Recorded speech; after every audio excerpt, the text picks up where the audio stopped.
She called CPS on me at my own Labor Day BBQ, and by the end of this story, she lost everything. Let me explain how, but first, hit that subscribe button because this story has a twist you won't see coming. This story comes from Reddit and blew up a few weeks ago. Our main character is Emily, a 32-year-old graphic designer in the Chicago suburbs. She's married to Michael for 6 years with 2 kids, ages 5 and 3, normal family, normal life. Until Michael's mom entered the picture. Emily and her mother Nalina never got along. Linda was one of those mums who thought nobody was good enough for her son. At the wedding, she wore white. Yes, seriously. She also gave a toast about how Michael could have been a doctor if he hadn't gotten distracted. Real charmer. But Emily kept the peace for 6 years. Invited Linda to holidays. Sent photos of the grandkids. The whole thing. Michael would always say that's just how she is.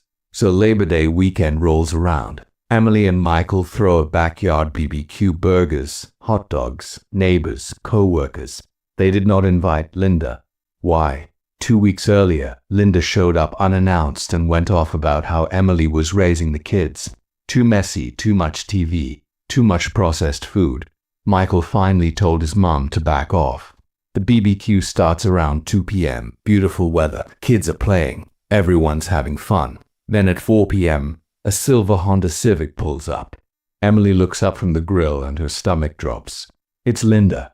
Linda walks right through the side gate like she owns the place. Michael goes, "Mom, what are you doing here?"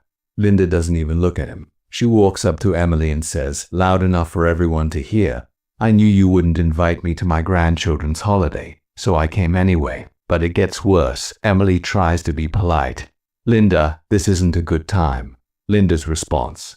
She grabs a plate, loads up food, sits down and says, "I'm not leaving. You can't keep me from my grandbabies." The whole backyard goes silent.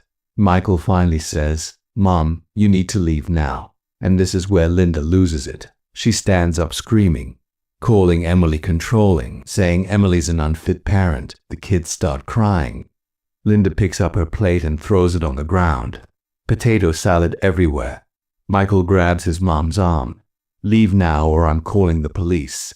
Linda rips her arm away, storms to her car and yells, "You'll regret this, all of you." Everyone's in shock. The BBQ is ruined. People leave early. Emily spends the next hour cleaning up while Michael calms the kids down. That night, they decide Linda's done. No more visits until she apologizes. Michael texts her saying she's not welcome anymore.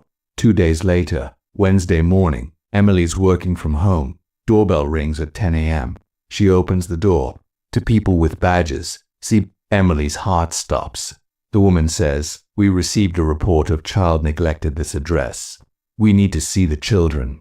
Emily's shaking as they walk through her house. Someone called claiming the kids live in dangerous conditions, aren't fed properly and witnessed a violent incident. Then it clicks. Linda called CPS. The workers check everything, kitchen, bedrooms, ask about routines. Emily explains the BBQ incident, shows photos, pulls up texts from friends who were there.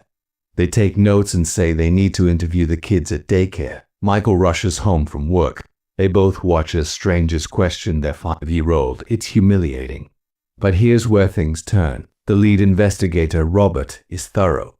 He talks to daycare workers, neighbors, even checks medical records. Everything's fine. The house is clean. Kids are healthy and happy. Robert sits down with them. "We get false reports from family disputes. Do you know who called this in?" Emily doesn't hesitate. "My mother-in-law, Linda, she crashed our barbecue. We kicked her out. She threatened us. I have witnesses." Then Michael shows Robert a text Linda sent Tuesday night. "You both will pay for humiliating me. I'll make sure everyone knows what kind of parents you really are." Robert's eyebrows go up. He photographs the text. This is very helpful. 3 days later, Emily gets a call. Investigation closed. No evidence of neglect. But Robert says, "We're forwarding this to the state attorney." Filing a false CPS report is a crime in Illinois. Your mother-in-law could face charges. Making a false report is a Class A misdemeanor, up to a year in jail and $2,500 in fines. 2 weeks later, Emily posts an update. Linda got a police visit. They showed her the text message and witness statements. She broke down and admitted she was angry and wanted to teach them a lesson. The state attorney pressed charges. Linda took a plea deal, 1 year probation, 100 hours community service, $1,000 fine, and mandatory anger management. She had to write a formal apology. But it gets even better. Michael filed for a restraining order. The judge granted it. Linda can't come within 500 feet of them for 2 years. No calls, no texts, no contact. If she violates it, she goes to jail. The Reddit comments went crazy. One person wrote, "Your mill called CPS and provided a confession paper trail. Next level stupid got 12,000 upvotes." Another, "False CPS reports waste resources and traumatize families. Glad she faced consequences." 8,500 upvotes. Someone else, "She destroyed her relationship with her son and grandkids over a BBQ. Was it worth it, Linda?" 15,000 upvotes. Emily's final update said Michael's in therapy dealing with it, but he's never letting his mom back in their lives. The kids are fine, they barely remember it. And Emily's never felt more relieved. So what would you do if your mother-in-law pulled this? Press charges or let it go? Drop your thoughts below. To recap, Linda crashed a BBQ uninvited, threw a tantrum, made a false CPS report, and got a criminal record and restraining order. All over not being invited. Next week I've got a story about a bridezilla who sued her maid of honor for wearing the wrong shade of blue. Subscribe so you don't miss it, and I'll see you in the next one.